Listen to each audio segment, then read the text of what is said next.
Hey everybody, I'm Tom Vasel. Welcome to Look Back. This is a series where I take a look at videos and reviews that I did a year, 5 years, 10 years, and 20 years ago.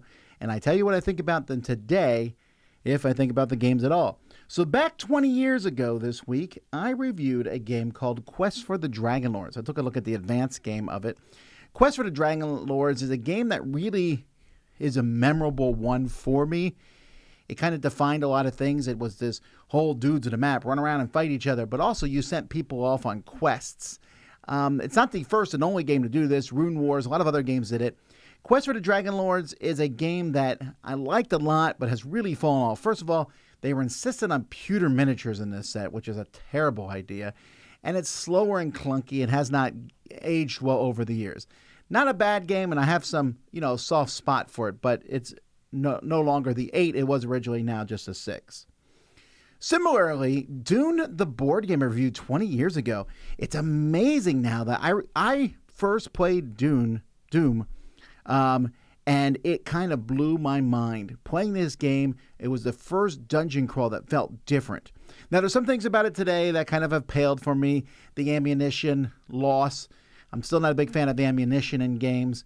But the miniatures were cool, going through, fighting, leveling up. There was just a lot of neat things. Now, they made it better with the follow-up, which everyone knows more commonly than Doom, which was Descent, came after this and built upon this Doom system, but it was still pretty cool. I'd give it a 7.5 today. All right, 10 years ago, I took a look at Pressure Cooker, a bad kind of speed-style game. I didn't really enjoy it, especially with the bad components. 4 out of 10.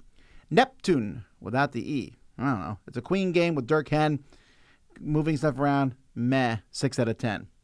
XCOM, the board game. Here's another big drop for me. It's been 10 years now.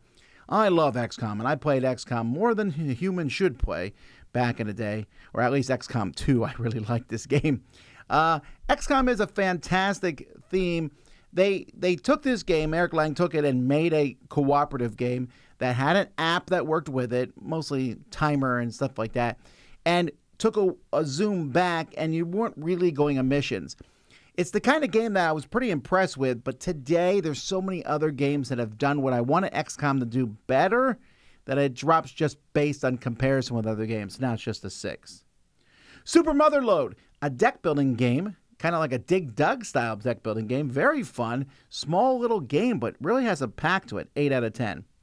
Green Deal. Most of you haven't heard of this game. It's from Karma Games. Still not sure? This was the first game of Karma Games. Their second game was Clans of Caledonia. This one here, though, about just trying to help energy across the world, was actually a very solid game. 8 out of 10. And San Juan 2nd Edition. I reviewed this with Z. Obviously, he likes this much more than me. It makes my 8 look like a piker. I think this is a 10 for him. But San Juan is still a fantastic card manipulation game. All right, 5 years ago, I reviewed Dig Dog Dig, a kid's game about hiding bones. 6 out of 10. Crazy Tower, where your blocks and cards are crazy shaped, sort of. Yeah, it's a dexterity game. It's fine. 6 out of 10. Head Hackers. This came with a tinfoil hat, so that's the reason I think it's a 6.5 rather than a 6, but it's a little party game.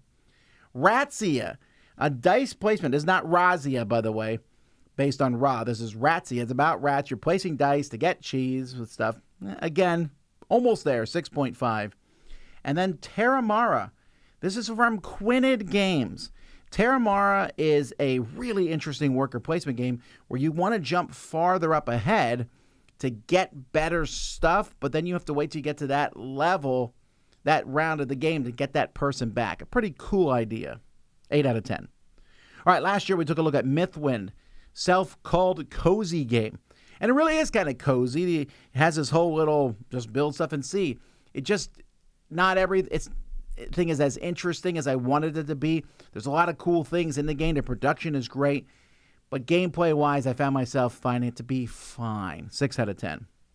Maple Valley from Kids Table Board Games, about moving these workers along these paths and getting resources. And again, it was fine. A 6 out of 10. Keltate, this is from Pythagoras. And wow, talk about great artwork. They got the Meat Show to come and do artwork. I really like how a lot of the ideas of this game as you move around the board and do different actions just misses the mark a little bit for me, but I still thought it was a pretty neat idea. 6.5. And French Quarter, A roll and write game. This is from the design team that brought you Fleet, the dice game, Three Sisters, and other games of this ilk. I think French Quarter might be my least favorite of their designs so far, but that's still a 7. It's still pretty strong. They make really good roll and writes. This one about filling in different sections of the French Quarter. And there you go, folks. That's my reviews I did 1, 5, 10, and 20 years ago. I'm Tom Vasel, and you're watching Look Back on the Dice Tower.